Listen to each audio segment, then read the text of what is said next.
Right, good afternoon everyone, and I've got a really exciting lineup of 4 cars for you today. So 4 of what I would consider the 4 of the best diesel vehicles that were ever built. They all happen to be Mercedes, and I'm not biased whatsoever, and they've all got varying mileages. They're all what I would consider E-classes. So we've got the W123, the W124, the W210, and finally the W211. Right, let's talk about a few statistics that your diesel enthusiasts are going to want to know. So 87 horsepower from the factory, 3 litre, 5-cylinder, not cross-flow, indirect injection, and that's the 617 engine. This is the 603 engine, so this is 6-cylinder, 3 litre, again non-turbo, 111 horsepower from the factory, still indirect injection if I hadn't already said that. OM 606, 6-cylinder, 3 litre, indirect injection, 177 horsepower, turbocharged from the factory. Things are getting good. The OM 648, so 6-cylinder, 3.2 litre this time. This is the one that's slightly bigger than the rest. And this is direct injection common rail, 204 horsepower from the factory. I think the great thing about this lineup of cars is that Mercedes really kept true to the E-Class heritage, what made them really great, you know, usable. I would class them a large car, you know. If you had to consider what a similar sized car would have been of the time, certainly around the 124 and 210 era, 5 Series BMWs, quite similar, Audi A6 is similar. Obviously they don't go quite back as far. Did Volvo really do a similar? I don't really think they did. Volvo are a little bit different. What would the Volvo equivalent be, a 960? Something in that range. Yeah. 70. Yeah, maybe. 70, I'd say smaller. I'd say a V70 is more like a 3 Series. Really? Yeah. 850 then, that's smaller. 850 is a V70. Yeah, the 960. 960 I would say. Yeah, I would say, yeah, Volvo 960 then. And all these cars have got varying mileages. They're all very typical of Mercedes Mercedes diesels. The old 123 has got 235,000 miles on it, I think. The 124 is 185.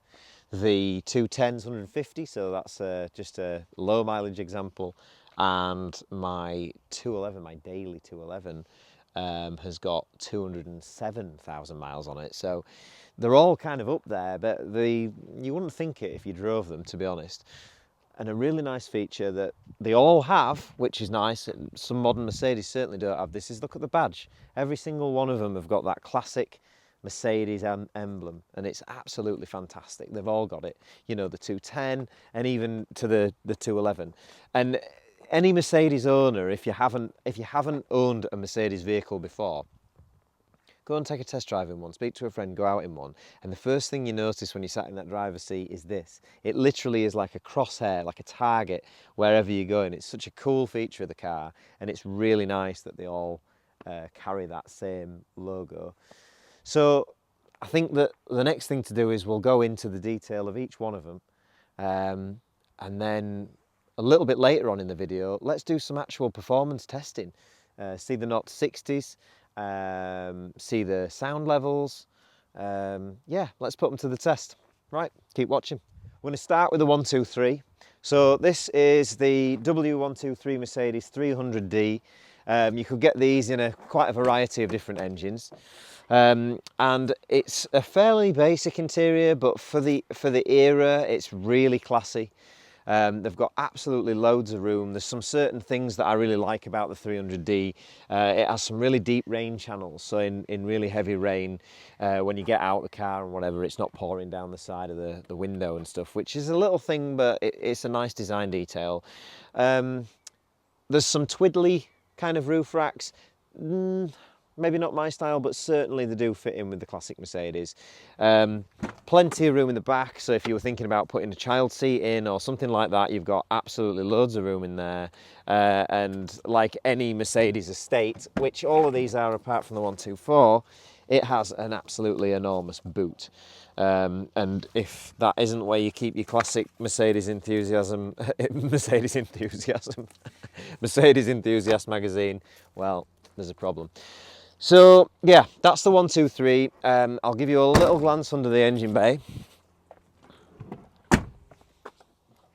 Now I'm going to tell you a tip. So bonnet release, 123 left hand side, 124 left hand side, 210 right hand side, 211 right hand side. I think that's right. Right, so this W123 is the odd one out. All the other cars that we've got on this video today are standard. And finding a nice 123 for the video is a little bit hard to do. So this is actually a customer of mine, Mike's. This is the only car that isn't mine in this lineup. And Mike's done a couple of mods. It's got an STT turbo kit, which was done back in the day. You know, it's a Swedish, I think they were made in Sweden many years ago. They're a fairly modest thing. And if you want to see the technical details, the power and the performance that this thing makes, there's a video on my channel that you can look back at, and it is this very car. It's called W123 Double the Power, but it's got a custom pump, it's got some bits and pieces, and we're going to do a 0 to 60 test on all these cars, and I think this one's going to show the rest up, to be honest, because it does feel feisty, even though it's what I'd consider a mild job. But what we've got under the bonnet, just briefly, it's got an OM617, which is a 3 litre 5-cylinder. It's not a cross-flow engine. It is an overhead cam engine. It's chain-driven cam. It's indirect injection. It's got an iron cylinder head. It's old school engine architecture, but they do rev well. They do sound amazing. They don't make power like the others, but they do make decent power, considering they're very easy to get hold of and easy to modify. So a really nice setup, and this one's got a 5-speed manual in it, which is nice as well. So yes, that's under the bonnet of the 123. Right, so inside, yeah, nice big spacious cabin. Mike, who owns this, has retrimmed the outside of the wheel, which is really nice. But they've got a really timeless dash. If you see the 123 dashboard in a film or anything like that, you can tell it straight away because it has these really nice round vents. This has got the Zebrano wood, which, as probably most of you know, it's not some sort of imitation, it is the real deal. And quite unusually, it's got a 5-speed manual, which is really nice, especially with the performance that this thing gives. So it's quite I like the red interior, but you know, it's each to their own. It's one of those things that, you know, it's down to the person that's buying it, but I really like it. At the end of the day, I think with a car like this, as long as the interior is in good condition, I really couldn't care less what colour it is. Right, let's move on. Right, move on to car number 2 in our lineup. So this is a 124. This is a 124 that I bought not very long ago. I think I paid £2,000 for this because I wanted one with good MOT that wasn't rotten. And you can see actually from our previous video, even though we did put this thing through its paces, it's actually fairly good from the rust point of view. Because 124s, you've got to be a little bit careful. Some things to look for if you're actually interested in buying a 124 is to check around where the rear subframe mounts to the chassis. There's some little triangular sections. I don't think you'll be able to see them on camera, but that's an area of concern. Even if you've bought one, it's worth having a poke around with a screwdriver. If somebody tells you that they've got a rust-free 124, because they'll say, yeah, it's rust-free, you'll go and have a look, and it might look really rust-free. The thing to do, a friend of mine told me this, Max, I hope you're watching, just pull the door seal back. So no matter how good you think it looks and how perfect it is, look at this, you just go like that. He said, rust-free, is it? Just do that. And then instantly, £6,000 knocked off the price. But joking aside, you have to put up with the little quirks of the 124s. They're a really, really, really nice car to own. It's one of those cars that you would purchase, you'd feel a little underwhelmed at first because of the performance, the speed of them really. But it's one of those cars that you would get in day after day after day like a pair of really comfortable slippers, and if you've owned one for a long time, I daily drove one of these for quite a few years. I got back into something else and it really felt like, well, uncomfortable. You know, these things, they're brilliant. Anyway, I digress. Let's have a look under the bonnet. As I mentioned, 124 bonnet catch is on the left. This obviously is the famous 603 that we take the injector pump off and we install them onto the W210, the turbo diesel versions, and we put the big elements in and all that kind of thing. So it's thanks to these that we do a lot of high performance bits and pieces, these cars. So the OM603 in this car, I believe, has done 182,000 miles. So it's not mega high. I've seen them well above 300,000 before. Things to look out for on the 603 engine: the vacuum pump has a little plunger wheel in it, and sometimes they disintegrate and they fall into the engine, so it's worth replacing your vacuum pump if you're going to do high mileage. On the ones that I've owned, the gasket that sits behind this thermostat housing here, that often leaks, and they're pence. They're really easy to change, so it's worth changing them. And I would advise anybody to just put a new radiator in one. This one definitely needs one. And it might visually look good, but generally it's had years and years of build-up and silt that gets caught inside from a corrosion of the block and all the rest of it, not having its coolant changed, so I would replace that. But that aside, these things are super easy to look after and they're an absolutely gorgeous sounding engine. Performance, no, but comfort, drivability, you know, just general, a nice engine. I do like a 603. Let's have a look at the interior. Right, so on the interior, this one has got the walnut trim. I personally prefer the Zebrano, but again, it's whatever you can get with a good condition car. But quite unusually, this has a brown interior, which I really like. I think anything a little bit unusual is nice. And it has the matching dashboard, A-pillars and everything, which I really do like. So ideally, this is another thing that you're going to notice.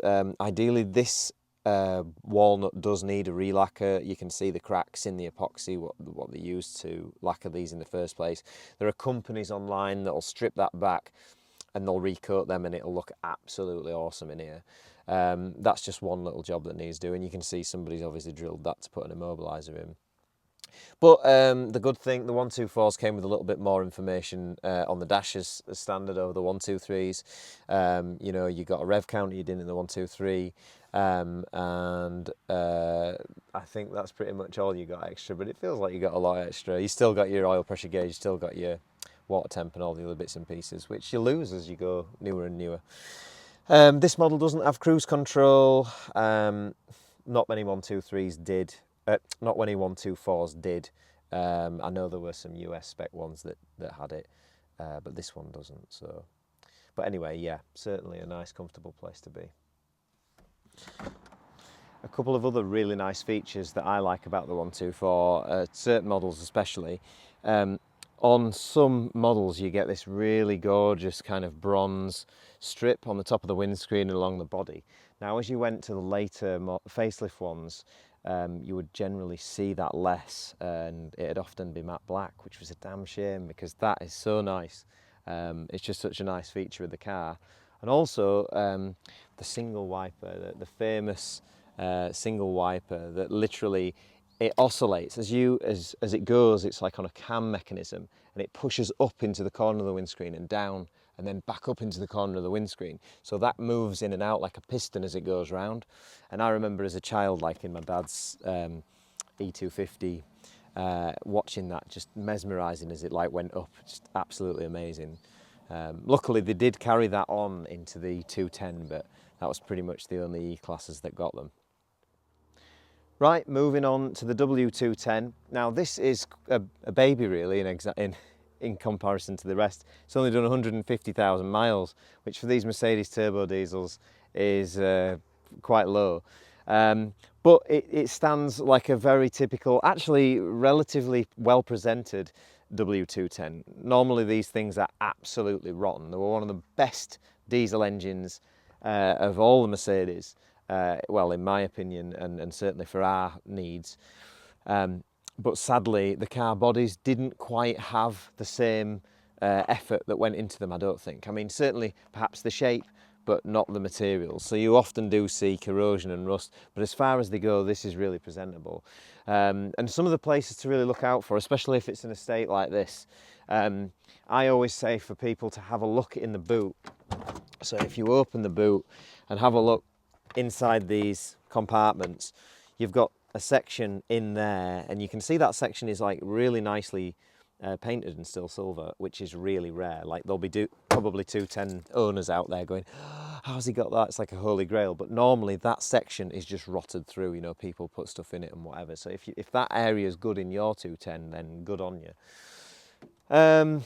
Again, the nice thing about these 210s as well is they're huge. I would certainly consider them to be the biggest car out of them all. They certainly seem to have the biggest load carrying capacity, and they feel the most spacious inside. I've never actually measured them, but when you come to wash one and when you're generally using them, they feel like a bus. This is the 7-seat option model as well, so you've got the fold-out rear seats, which will house an adult absolutely no problem. I mean, yes, maybe I might be a small adult, but I've got a photo of my friend who's 6'3" and he sits in the back, no problem.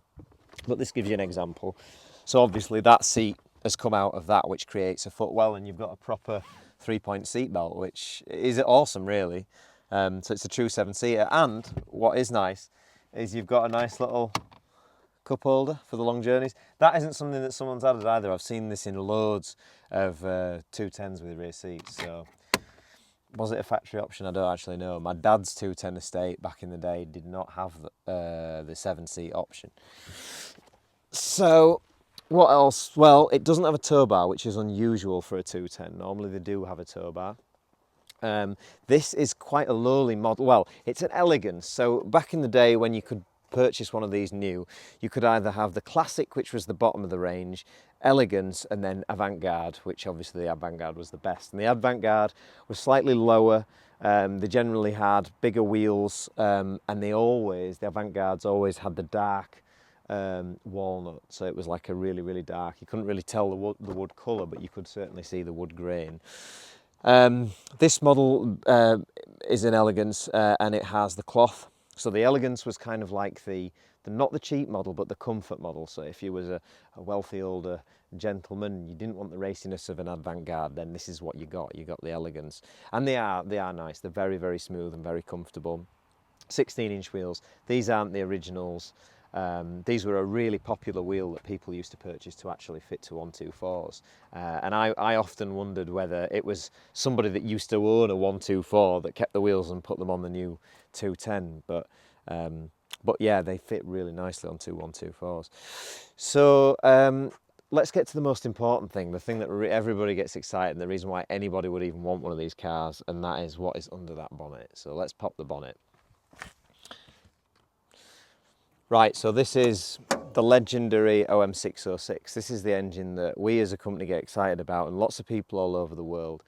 And the reason being, it is, well, there's many reasons, but one of my favourites is the cylinder head flow on this engine is amazing.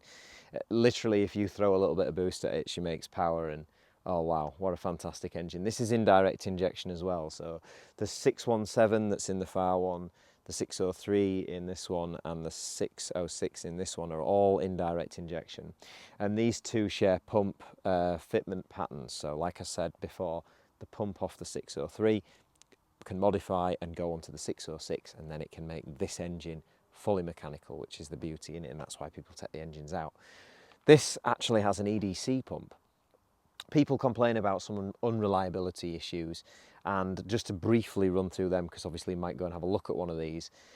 The filter housing, the filter head and the fuel system, it has lots of different passages and paths along the way. So it goes, as it comes from the tank, it goes to a heater in the head, and then it goes to a pre-filter in the filter housing, and then it goes to the lift pump. Now they're all places where you can get a vacuum leak and a bit of unreliability. So generally when people are running something thicker in there, like a homemade biodiesel or vegetable oil, whatever you want to call it, that puts a lot more strain on the rest of the system, and then you do get these issues rearing the heads. But generally, they are very, very reliable. That side, absolutely amazing in standard form. They have the fantastic 722.6 transmission. I say it's fantastic because in a standard car, it is fantastic. Obviously, they're not really suitable when we put mechanical pumps on them, but that's irrelevant.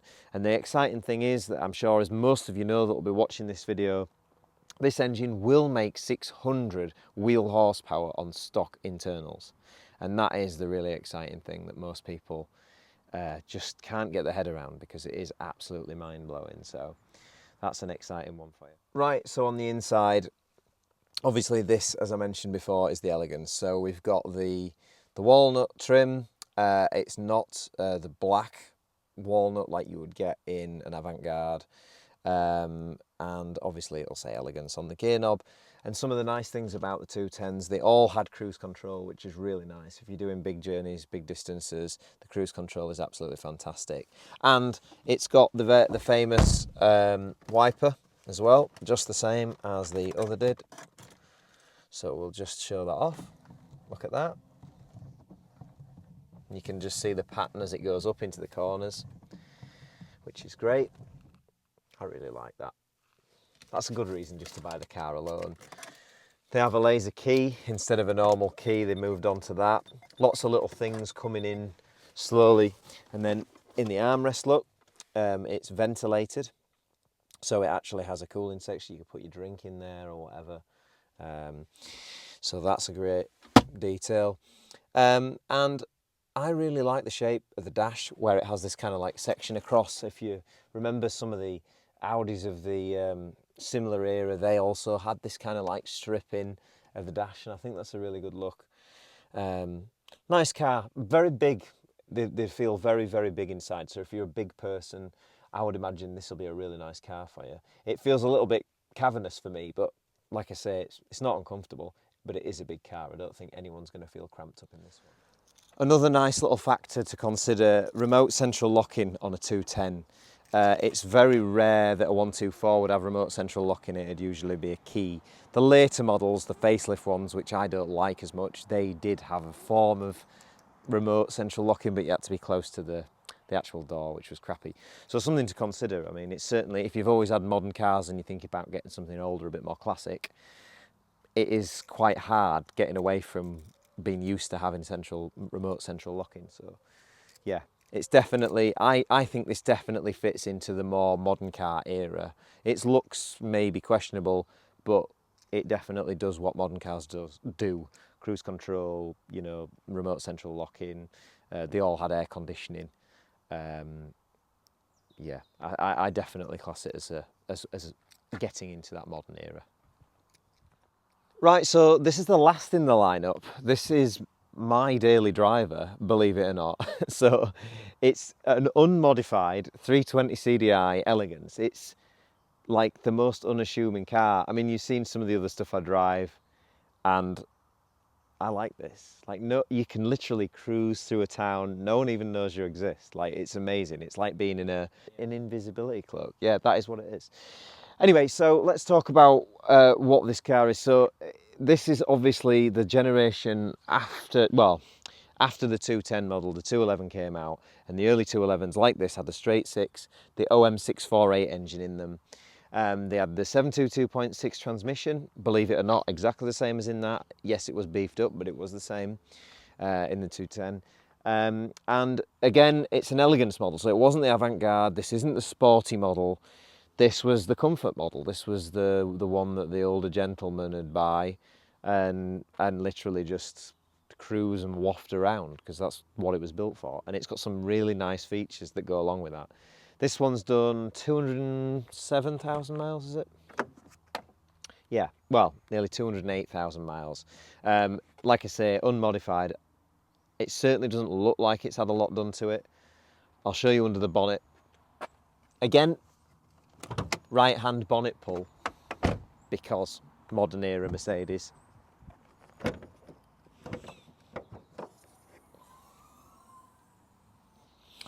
And you might notice there's a feature on all these Mercedes, even going right back to the older one. There's a little button you can press. Yep. Little button you can press, and it allows you to get the bonnet right up. I think that they potentially did that in case you had to get the engine out quick and easy without taking the bonnet off. The only problem with their plan with that was that you never had to take these engines out. They lasted longer than the car. Or maybe that was why. Maybe it was so it was easy for the person that wanted the engine after 20 years to get it out. So this has got the OM648 engine. So this is the last of the straight six Mercedes until actually very recently when they brought out that new, but we're not going to mention that.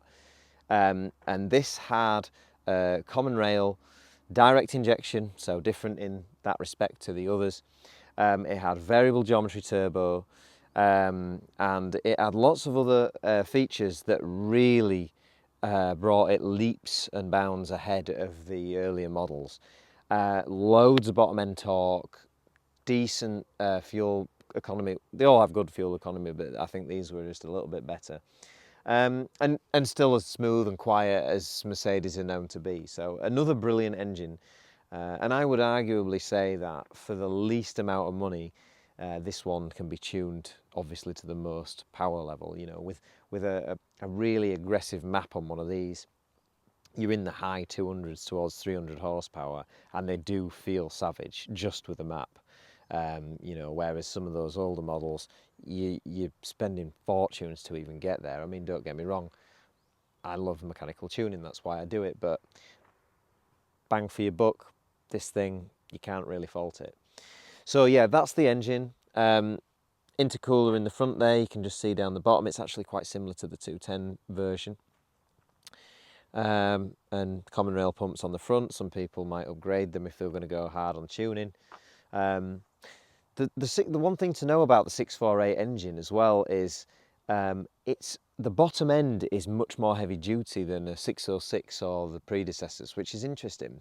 But the head flow and the valve lift and all the rest of it is much lesser. And they were trying to create this engine with you know, high injection pressure and basically high efficiency, making all its power really low down. So it didn't need this amazing high flowing head like the higher revving older models. So this one hits a bottleneck really fast when you try and make big power with them. So like I say, throwing sort of 500 pounds at a good remap is certainly a good option, and then above that it gets expensive. Right, let's have a look at the interior. Right, so we're inside the 211. Obviously, like I mentioned, this is my daily car. It was so cheap that it literally made no sense not to take it and to use it on a daily basis. And I've totally fallen in love with it. It's got the wooden wheel, the wooden top and bottom on the wheel, which if you've ever had that, it really does feel nice.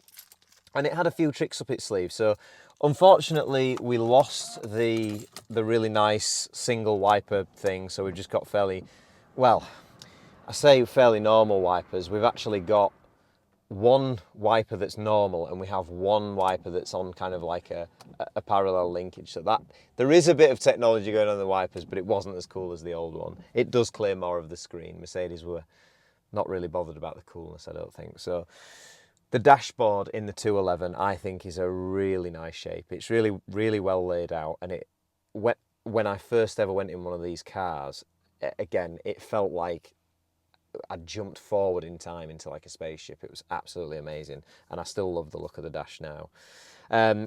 If you've got a multi-changer, a CD multi-changer, it'd be in this slot here, and there's this little button which most people own these cars and don't even know that button exists, and when you press it, it kind of like comes up in a kind of a wibbly wobbly spaceship way. I'm sure that was probably smooth when it was new, and then that gives you access to the changer. This one doesn't actually have the CD changer, but it still has the cool compartment. The other cool thing about the 211s is they have this really cool display where the speedo needle, it makes it look like the speedo needle is coming from the inside like a normal speedo needle and pointing out, but obviously there's no inner section. But it actually isn't. The bezel goes around the outside, which is really, it's quite cool how they do it. It works really well. The performance of this car is really good and it's super quiet. Like, I can't really fault it at all. The economy is really quite good. I've spent like no money on it whatsoever. It literally just needs filling with fuel and using. Can't say enough good things about this car, to be honest. Some things to look out for if you're considering buying a 211 of this era. The earlier 211s, they were quite complex. They had lots of ECUs and they had two batteries. They had one that obviously powered, you know, the starter motor and things like that, and then they had a small battery that did some ancillary functions, because the brake servo, the vacuum for the brakes and things on this car is all electronic, so I think that's why it had the backup battery system. And they can be a little bit temperamental. You can have issues with those. The generation 2 211s, you know, the ones where they became a V6, they actually removed half of the ECU systems and they removed that second battery and lots of other complication with the car to make it more reliable, really. But I don't know whether it's just this one's been very, very good. The old one that I had, the black one that you saw, I put a 606 in, that had every problem under the sun. But maybe this is a genuine 207,000 miles, and maybe the 230,000 that was on the other one was probably 3 times that. You just don't know, do you? But either way, can't say anything bad about the car. I think it's great. But I think it's getting to that time.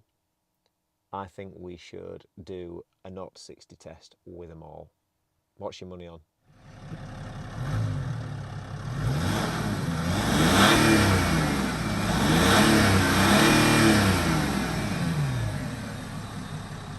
We'll do it in manual mode. I think we get a bit more performance. A little bit of brake boost. Off we go. It took ages to shift. Oh, I know why. It's because I've got my foot. Yeah. Was it exactly the same again? 8.4, shaved 0.2 off that time. It didn't do what I wanted it to do because I kept it kicked down. But anyway, we'll keep it as a fair test. 8.4 seconds it is. But to be honest, I daily drive it and I think it's really good. It's a very nice car to drive. 11, it's a sound test. So we'll get it up to, what should we say? Should we say 55 mile an hour? So 55 mile an hour, I'm going to go quiet now for the sound test. 63 decibels. Yeah, I'm quite happy with that. Right, let's do the next bit.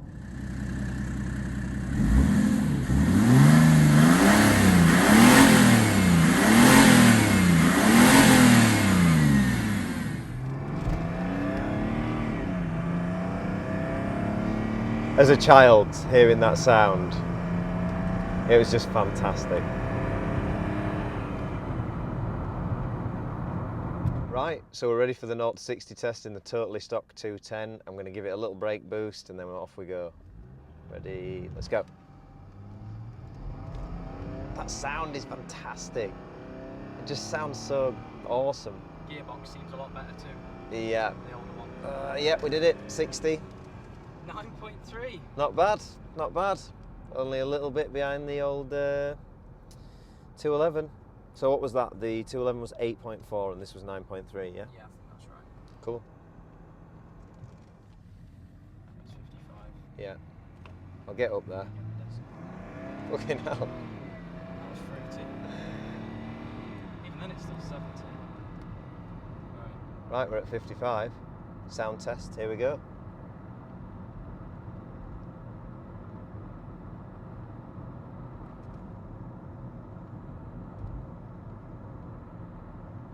About the same. Yeah? Yeah. Fantastic.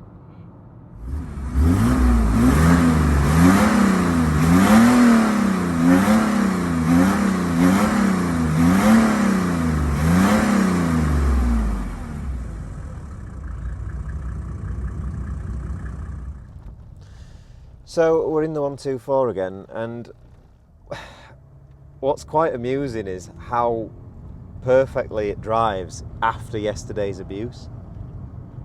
Like, you could literally jump it off a cliff, repair the sump with body filler, and then drive it to some kind of royal meeting. We've done the first two things, we just need the royal meeting now. Yeah.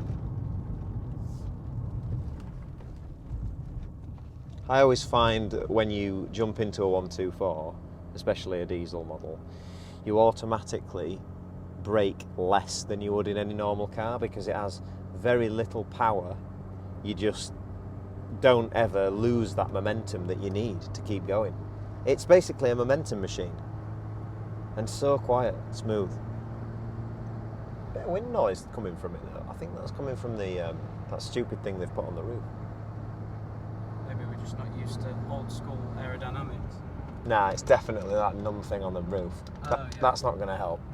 You know how they've put that stupid Yeah. air vent thing on the top. Right, are we ready for the old sound test?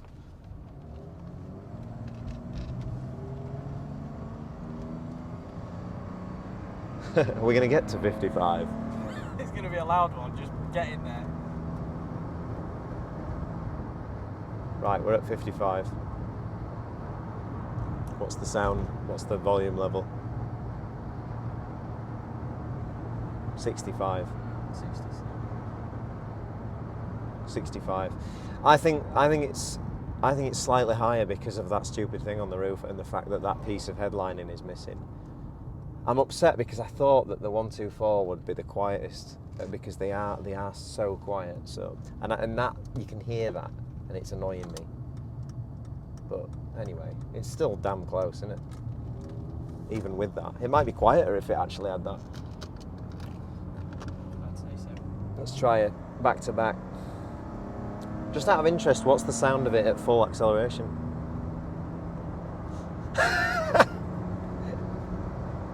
68 at full chat. That is hilarious. Right, I'm going to back up further than normal. We're going to need a big run up to get to 60 in this beaut. Right, I'm going to stick that on. It doesn't want to stick to there at all, does it? No, it's really weird. Strange. Right, are you ready? I'm going to brake boost it a little. We're away.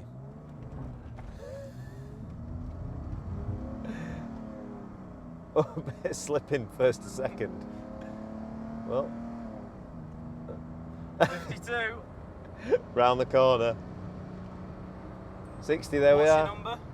14.9. 14.9. That's a hell of a lot better than it was yesterday. Yeah, we've clearly improved it By jumping it, launching 2 it, whole seconds. off-roading it, Yeah, it's clearly reverse fed up. J-turns. Everything that we did yesterday made this car faster. It's probably just hoping if it works harder, we won't punish it as much. And we've got less weight. That 2 seconds. Yeah. That's actually an impressive difference.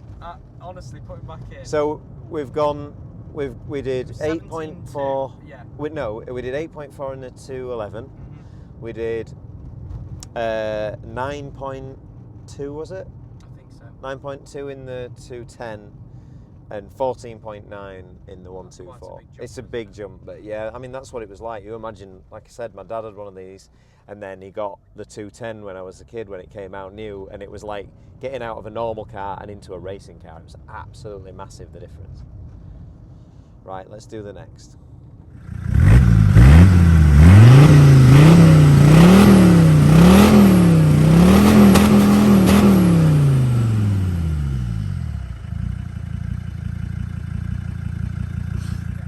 Initial impressions, the steering is so much sharper, like, than any of those other ones I've tried before. It's a lot more responsive than than all of them. It feels like you've just got into a bit more of a racy car, if I'm honest. The noise that it makes is great. You must notice the difference now. It's got no boost leads. Yeah, it doesn't feel as fast, if I'm honest. Maybe it's cold. Oh, wait. No, it's not cold. No Mercedes diesel's cold, everybody knows that. Right, we need to do the 55 mile an hour Yes. sound test. On here. Yeah, can do. I'll just get it up there.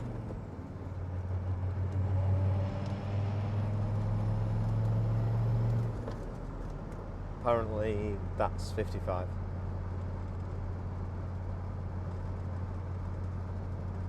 66 decibels.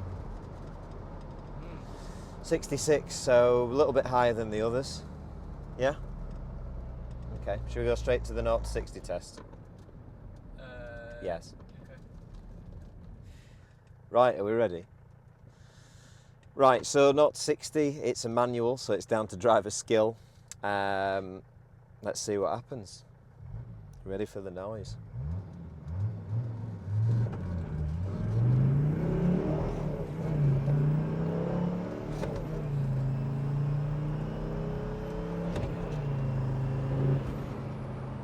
$8.5.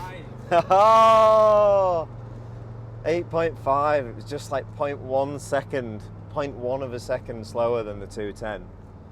The 211, sorry. Wow. Obviously, you may realise that this is not standard. You can tell that if I put the windows down so you can actually hear this thing. I'm just hoping that from the back window you'll be able to hear it. It sounds absolutely awesome.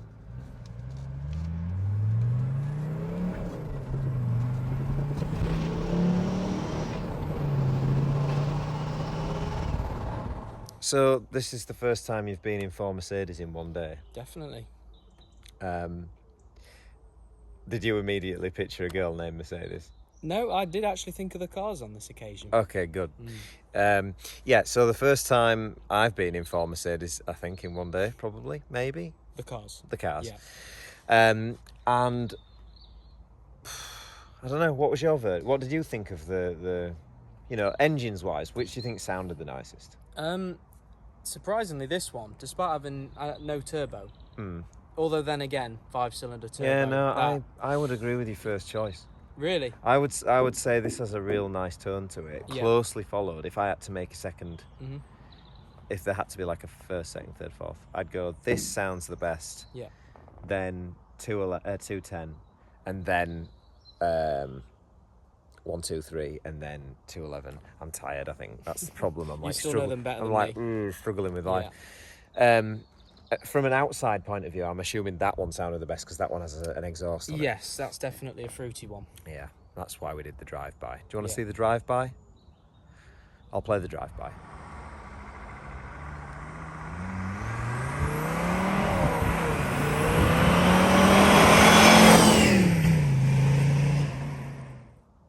I thought you'd like that.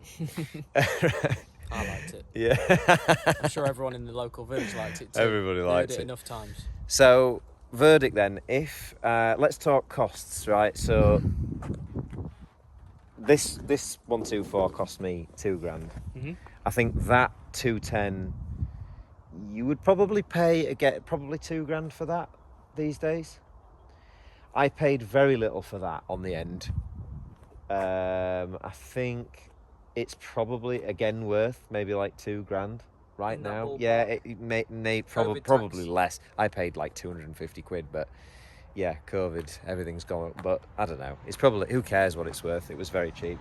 And then this one is again the wild card, because this one is worth a lot more than the others. I would say that's probably, I don't know, maybe worth 10,000, something like that, maybe, in that condition. It's not a rusty example. No, it's not been over a cliff. That's right. So, like, it's quite comical to think that this, and this, I mean, don't even come close to what the value of just that one is, but I suppose lots of cars can be like that, can't they? But if you had to take one, you've got to drive to your best friend Bilu's house in Poland this afternoon. Well, you're going to set off this afternoon. You won't be there till probably 3 weeks from now if you're going that one. But if you're setting off, which one are you going to take? It's got to be an easy one. It's the 211. It's got the cruise control. 211? Yeah, it's got the cruise control. It's nice and quiet. Yeah. I'm not going to really have to worry about anything on it reliability-wise. It's got a decent radio. And an alarm. And an alarm, which, as you say, is modern in that location. Car, modern day features. Yeah, I mean, that does have an alarm, but it's not. Is it Cat 1? I don't know. But aren't you going to miss the cool single wiper that you'd get? I would miss it very much indeed. If you were going to do it as like a fun challenge, like to like if you were going to make a bit of a video and you were going to drive to like Afghanistan or something, and it had to be like entertaining, which one would it be? Oh, what? Yeah, no. Well, for me, it would have been the 124. I would have gone with the 124 because I know that is literally a sensory deprivation chamber on wheels. Literally, it's like being in a coma, and I like that. It's comfortable. I like that. Yeah. That is that what heroin's like? I couldn't say myself. Is it? We'll ask the people or the viewers. Yeah, if anybody knows what heroin's like, and have also been in a W124 It might diesel. be a rare one, that. It might be, but if you do know what both are like, is it similar? Because I don't want to try that and find out. No. Be an interesting video. We'll stick to the Mercedes. I'm not going to do it. Yeah. You can do it. I'll give it a think. How about that? I'll give it a think. Right, okay. So I hope you enjoyed it all. We enjoyed it, and I hope it was educational. If you're thinking about buying one of them, you'll be a little bit more informed. So, favourite car, you've got to choose one. You've got to choose It's got to one. be this one. It's going to be this that one I for love a Joe. 5-cylinder. For me, it's still the 124. I like them all. I think they're absolutely awesome. That's obviously my daily. These three are my cars, and that one's not, but I don't know. think The 124 somehow just wins it over. The real troopers of the show, though, are the people watching. If they've made it to this point... Oh, God, yeah. They've If you outlasted guys these have cars. got to this point, Yeah. hats off. We salute you. I don't even like or subscribe. You've done enough as it is. Bye for now.